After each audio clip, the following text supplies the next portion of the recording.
We now have more details about the family annihilation that occurred last week. Emily Long took the lives of her husband Ryan as well as their two children.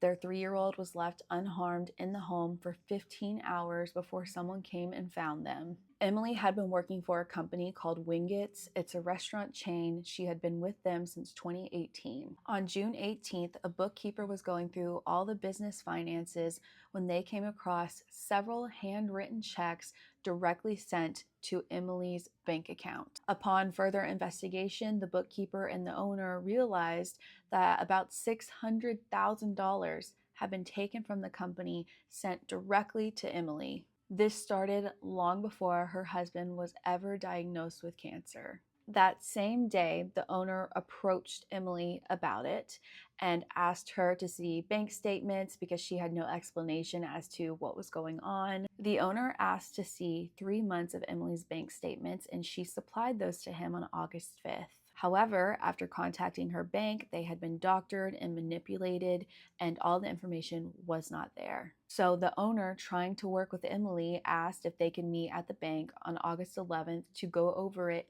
in person. Emily then contacts the owner and informs him that she would not be going to the bank. She also texted him saying that, she can quit, they can fire her, she could do a remote position instead.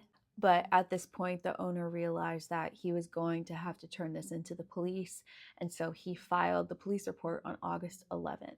And a week later is when Emily took the lives of her husband and the two children. Now, she originally learned that there was an issue here and that they know about it back in June 18th. However, she continued posting on social media. She was detailing the issues with her husband's brain cancer, how progressive it had been, how irritable he had been, how much it was affecting her life. She talked about how it was affecting the children's lives. She said, the two older were starting to struggle a lot more, and that the toddler was also starting to have trouble sleeping, but seemed to be okay overall. She made a comment that she didn't think that play therapy would be beneficial because the child's so young. She herself had said she wasn't ready for therapy. It's been said that early August 18th is when she fired at her husband multiple times. She only fired once to each of the children. She left the toddler completely uninjured, and then she took her own life. There's been a lot of crazy conspiracies about maybe the husband was doing something and that's why he was hit so many times, because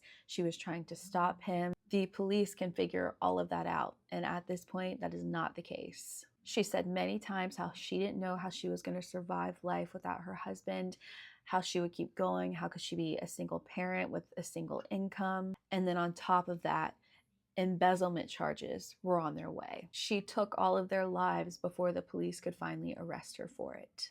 Now, as far as this business, they have handled this with so much grace, in my opinion. They gave Emily weeks and weeks to try to figure this out and to come up with a solution. Even after all of that, when she passed away, they issued their condolences on their pages. And the owner even said that he is not going to come after Emily's estate for those $600,000 because an innocent little toddler who's lost their whole family deserves whatever's left over from that. He does not want to take away more from that innocent child.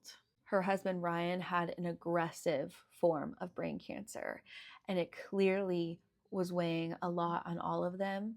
But the reason that she did this, in my opinion, is so much more than that.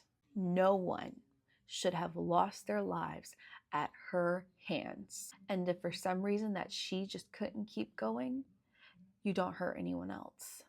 Female family annihilators are such a small percentage of when this happens, but the more we hear about it, the more details line up with the patterns that we see when this stuff happens. And I just pray that the toddler is with people who can love them and give them the right support, the right therapy, everything that child is going to need to be happy in life. No, they might not remember being next to the bodies of their family at 3 years old, sitting there by themselves all day long.